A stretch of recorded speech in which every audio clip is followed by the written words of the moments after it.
the harsh winter of 2004, a small village in the mountains of northern Vietnam stood silent beneath a blanket of snow. But beneath the cold, a desperate story was unfolding, one that would forever change the lives of 5 orphan children. Abandoned, cold, and with nowhere to turn, 5 young souls clung to each other in the face of unimaginable hardship. But little did they know, help was about to come from the most unexpected place. What happens when an unlikely man crosses paths with a family that needs him the most? Will he be able to keep his promise, or will fate tear them apart? The journey they are about to take will test their will to survive, their courage to trust, and the power of a love that knows no boundaries. One winter morning in 2004, in the mountainous region of northern Vietnam, the cold air cut through the landscape. Wet snow covered every tree branch and every road, enveloping the small village in a misty fog. The mud-walled houses nestled at the foot of the hill, and the smoke rising from the kitchen chimneys was the only sign of life in the otherwise cold and quiet scene. The sparse sounds of forest birds echoed briefly before fading into the gloom of the winter morning. At the foot of an old bridge, 5 children huddled together in thin, worn-out clothing. The eldest, a girl of about 11 years old named Own, sat leaning against the bridge, her skinny arms tightly wrapped around her for younger siblings. Her eyes were wide open, alert and anxious, like a cornered bird still trying to protect her young. Own's siblings included Dao, a 9-year-old girl who sat hugging her knees, her clear eyes red from crying. Dao was always silent, seeking warmth and safety by leaning close to Own. The 7-year-old, whose name was not mentioned, kept sobbing, mumbling for her mother in the days. She was the most sensitive to hunger and cold, her eyes filled with tears. As if begging for a miracle, the 5-year-old girl, too weak to cry, clung tightly to Own's legs, her face smeared with dry tear stains. The youngest, Bang, was only 2 years old and had a high fever. Her breathing was labored, and each dry cough shook her small body. Own used a thin, tattered towel to wrap around Bang, trying to share what little warmth she had. The children had been abandoned earlier that morning. While still half asleep under their rotten thatched roof, they discovered their parents were gone. The empty house offered no comfort, only cold walls. They searched the village for their parents, but found nothing. Eventually, Own led her siblings to the bridge, a deserted place where they hoped to find some shelter from the cold mountain wind. But the cold was merciless, and the children shivered together, their future uncertain. The sound of a bicycle clattering on the bridge broke the silence. Mr. Vinh, a man in his 50s and a war veteran, was cycling home from the market. His old bike carried a bag of potatoes and a small bundle of cobwebs. Mr. Vinh wore a worn cotton coat. His hands cracked from the cold as he gripped the handlebars. His eyes were deep with sadness, carrying memories of a time long past. He had lost his only family during the war and had lived quietly ever since, like a shadow, away from the noise of life.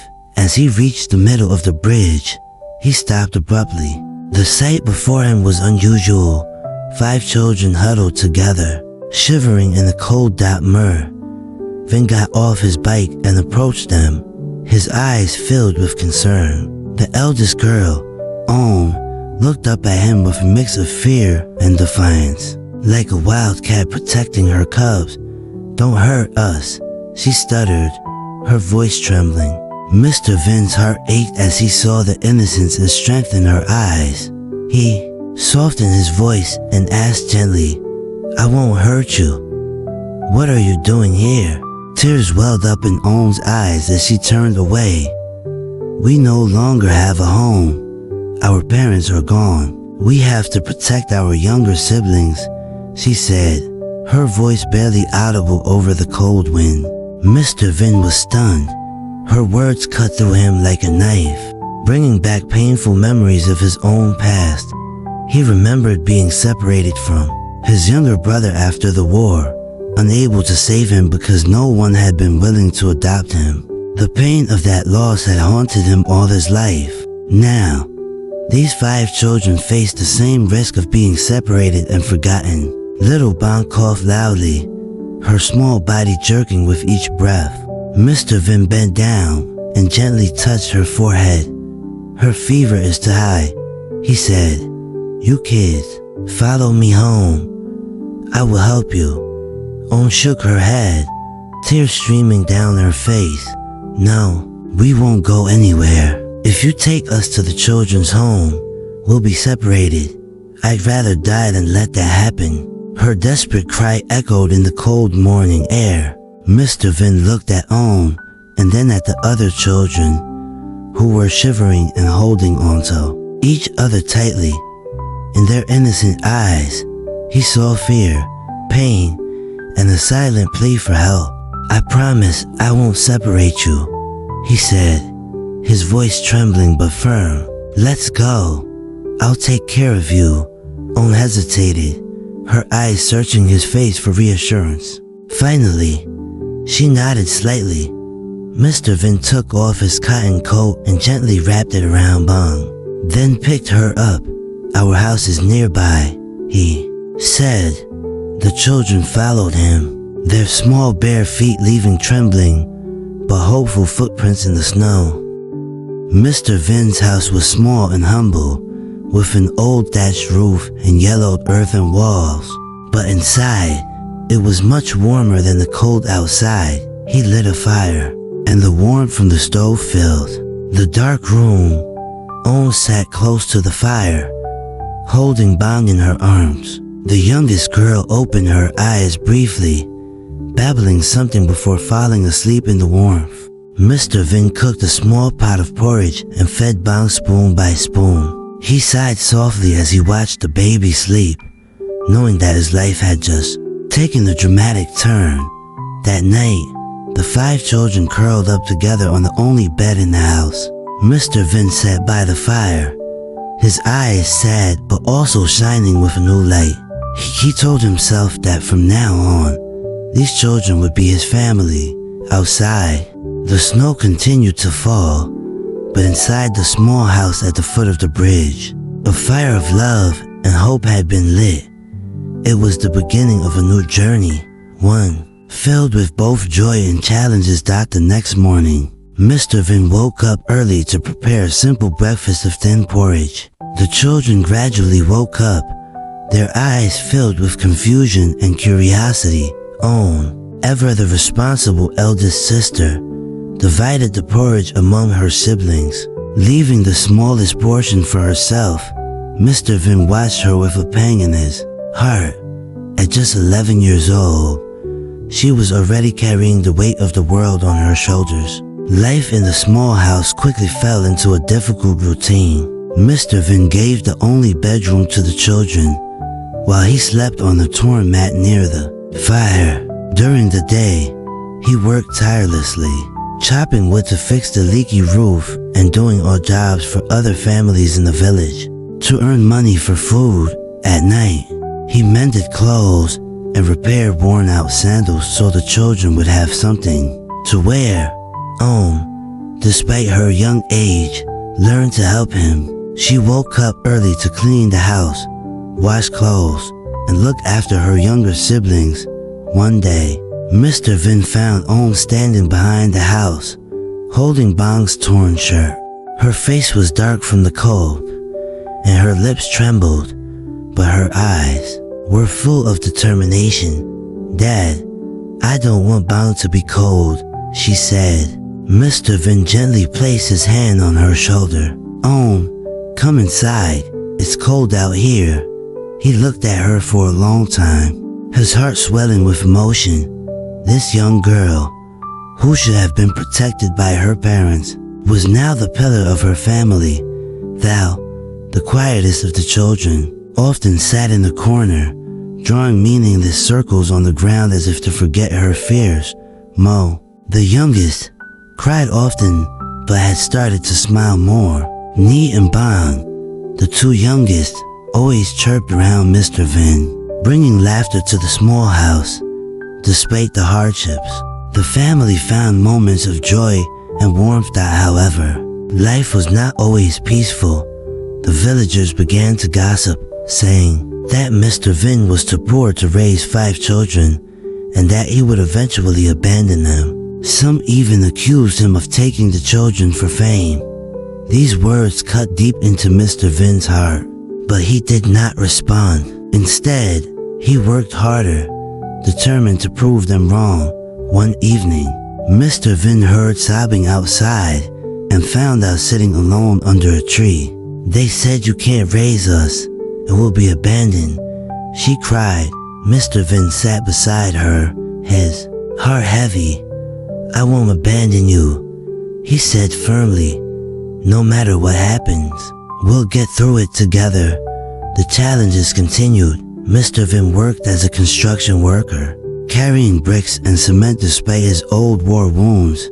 One day, he fell from a scaffolding and returned home limping, but he still managed to bring a small bag of rice. The children rushed to greet him, their eyes filled with worry. "Dad, are you okay?" they asked. Mr. Vinh smiled weakly, hiding his pain. "I'm fine. Let's eat." Despite the hardships, the family found joy in simple moments. On New Year's Eve, they gathered around the fire, sharing a simple meal of bánh chưng, a traditional Vietnamese rice cake. Laughter filled the small house, dispelling the cold of winter. Mr. Vinh looked at each child, his heart filled with a happiness he had not felt in years. "From now on, you will never be alone," he promised. But their peace was short-lived. One day, a group of commune officers arrived at their home. "We've received complaints that you're not capable of raising these children," one officer said sternly. "We have to take them to the Social Protection Center." Mr. Vinh was speechless. He had cared for the children every day, ensuring they were healthy and safe. But the officers were unmoved. "It's not about love, it's about the law," they said. Own rushed out, her eyes red but determined. "We're not going anywhere. This is our home," she cried. The other children clung to her, sobbing. Mr. Vinh hugged them tightly, tears streaming down his face. "I won't let anyone separate this family," he said. But the officers were firm, and the children were taken away. The small house felt empty without the children's laughter. Mr. Vinh sat by the extinguished fire, his heart filled with an endless void. But he refused to give up. He began a new battle, submitting applications to regain custody of the children. Despite suspicious looks and cold refusals, he worked harder, determined to prove he could provide for his family. One day, at a commune meeting, Mr. Vinh stood before the crowd, his hands shaking but his eyes determined. "I know you doubt me," he said. "I may be poor, but I have love and determination. These children are my family, the reason I live. If you separate them, are you sure they'll be happier?" The room fell silent. Own stood up, her voice trembling but full of resolve. "Father Vinh is the only one who hasn't abandoned us. Please let us stay with him." The officers finally relented, allowing Mr. Vinh to keep the children under the condition that he prove his financial ability. The family returned to their small house, their bond stronger than ever. Years passed, and the children grew up. Own became a doctor, Thou a construction engineer, Mo a teacher, Nee a writer, and Ban a famous actress. They returned to the village one autumn day, bringing a special gift for Mr. Vinh, a new, solidly built house.